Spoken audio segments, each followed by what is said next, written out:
కర్మయోగం అంటే ఒక మనిషి ఇవి గుర్తుంచుకొని ఈ విధంగా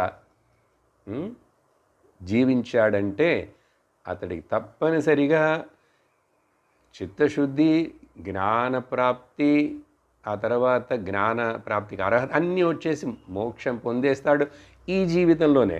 పోస్ట్పోన్ చేయకూడదు.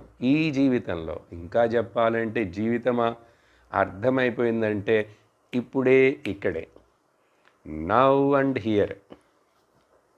ఇప్పుడు ఇక్కడ జరగనిది అర్థం చేసుకొని, ఇది అర్థం చేసుకోవటమే కదండి, అర్థం చేసుకొని లోపల అంతరంగముగా అప్లై చేయటమే. ఇది ఇప్పుడు ఇక్కడ అర్థం చేసుకొని అప్లై చేసి ఇప్పుడు దాన్ని గుర్తించి అనుభవించకపోతే తర్వాత ఎక్కడో ఎప్పుడో అనేది లేనే లేదు. If it is not now and here, it can never be somewhere in some time.